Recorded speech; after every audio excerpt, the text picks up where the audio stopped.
प्रिय विद्यार्थियों, नवांकुर डिजी लेसन में आप सभी का स्वागत है। मैं लक्ष्मण सिंह रघुवंशी आज लेकर आया हूँ कक्षा 4 विषय गणित का दूसरा टॉपिक लंबा और छोटा।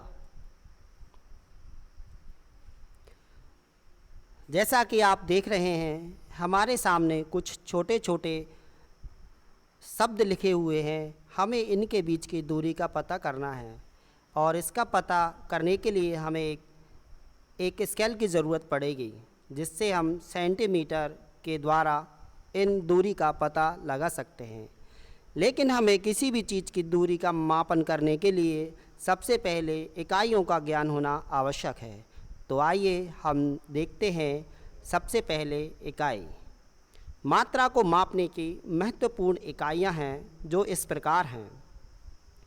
जैसे कि 1 सेंटीमीटर बराबर 10 मिलीमीटर होते हैं, 1 डेसीमीटर बराबर 10 सेंटीमीटर होते हैं, 1 मीटर बराबर 10 डेसीमीटर होते हैं, 1 डेकामीटर बराबर 10 मीटर होते हैं, 1 हेक्टोमीटर बराबर 10 मीटर, 1 किलोमीटर बराबर 10 हेक्टोमीटर, 1 किलोमीटर बराबर 1000 मीटर।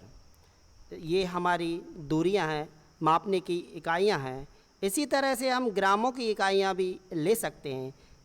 इसका अध्ययन हम आगे करेंगे। जैसा कि आपको दिख रहा है कि कोझिकोड से थैलसरी तक की कुछ दूरी दी गई है। सुबोध इस स्थान से 24 किलोमीटर दूर कोझिकोड जा रहा है और मंजरी इस स्थान से 46 किलोमीटर दूर विपरीत दिशा में थैलसरी जा रही है।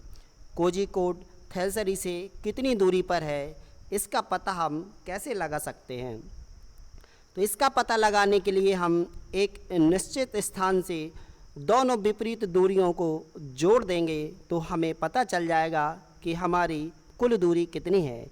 जैसा कि 24 किलोमीटर और 46 किलोमीटर, इन दोनों को जोड़ा जाए तो इन दोनों का योग हो रहा है 70 किलोमीटर।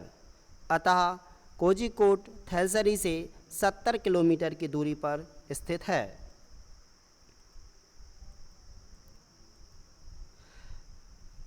तुम्हारे घर से स्कूल की कितनी दूरी पर है, यह पता लगाने के लिए हम एक मैप के द्वारा जानकारी लेते हैं। मोमन बहुत दूर से स्कूल आता है।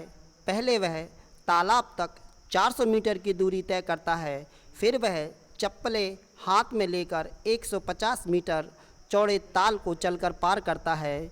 उसके बाद वह 350 मीटर चौड़े खेत को दौड़कर पार करता है। अंत में वह स्कूल पहुंचने के लिए 40 मीटर चौड़ी सड़क को ध्यान से पार करता है।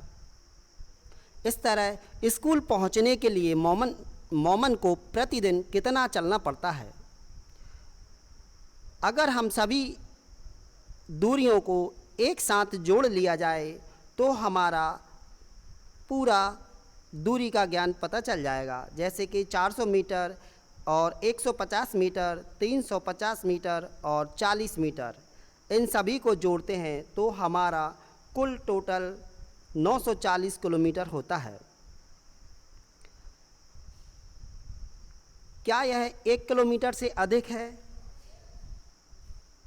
बताइए आप, क्या यह 1 किलोमीटर से अधिक है? नहीं, यह टोटल 940 मीटर होगा। ठीक, तो यह 1 किलोमीटर से थोड़ा कम अर्थात 60 मीटर कम है। दौड़ने की कसरत। जैसा कि हम सुबह सुबह दौड़ते हैं, इसी प्रकार एक डॉक्टर साहब दौड़ते हैं। आइए उनके बारे में कुछ पता करते हैं।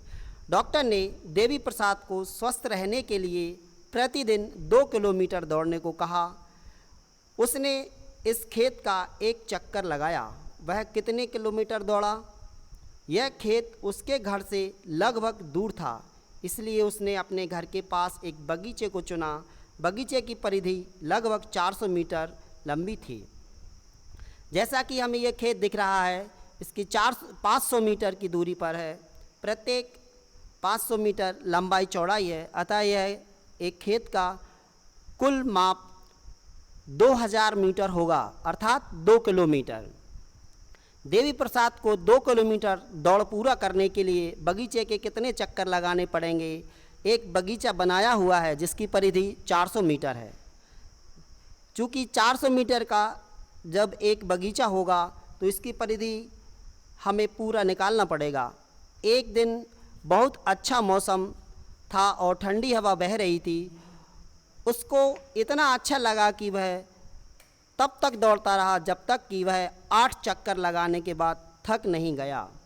वह उस दिन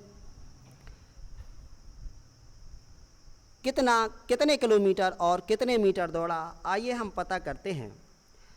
एक बगीचा है, बगीचे की परिधि 400 मीटर है और उसने 8 चक्कर लगाए, तो परिधि में 8 का गुणा कर देंगे। 8 का गुणा करने पर पता चला कि 3200 मीटर आंसर आया, जो 3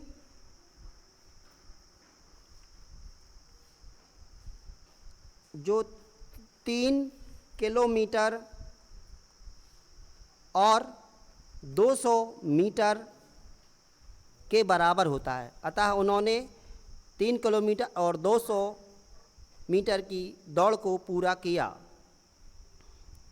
बच्चों, हम कल्पनाएं करते हैं, कभी कभी देखा होगा, आपने भी कल्पना की होगी और सोचते होगे कि काश ऐसा होता, काश वैसा होता। यही एक बच्चे की कल्पना है कि काश मैं एक पतंग होता ताकि मैं ऊपर उठ पाता, इस इमारत से भी ऊपर। काश मैं एक चिड़िया होता ताकि मैं उड़ पाता, इस पतंग से भी ऊपर। काश मैं एक बादल होता ताकि मैं चल पाता, इन चिड़ियों से भी ऊपर। काश मैं एक हवाई जहाज़ होता ताकि मैं ऊपर उठ पाता, बादलों और पहाड़ों से भी ऊपर। यह हमारी कल्पनाएं होती हैं। हम कभी कभी सोचते हैं कि कैसा हो, वैसा हो। जब पतंग उड़ती देखते हैं तो सोचते हैं कि हम भी ऐसे उड़ें, वैसे उड़ें। अब आपको पता करना है कुछ जानकारी। तुमने सबसे ऊंची इमारत कौन सी देखी है, वह कितने कमरे की ऊंची है? हमें कमरे की लंबाई को पता करना चाहिए कि हमारी कितनी है। जैसे कि हमारी कमरे की ऊंचाई 12 फीट होती है, उसको मीटर में बदल कर बताना है कि यह कितनी ऊंची इमारत है। एक पतंग कितने ऊपर जा सकती है? क्या वह कुतुब मीनार से भी ऊपर जा सकती है? एक हवाई जहाज़ कितना ऊंचा उड़ सकता है? क्या वह माउंट एवरेस्ट से भी ऊंचा उड़ सकता है, जिसकी ऊंचाई लगभग 9 किलोमीटर है? क्या तुमने कभी बादलों को अपने से नीचे देखा है? इन सारी चीज़ों की जानकारी आपको इकट्ठा करना है और हमें इसका जवाब देना है।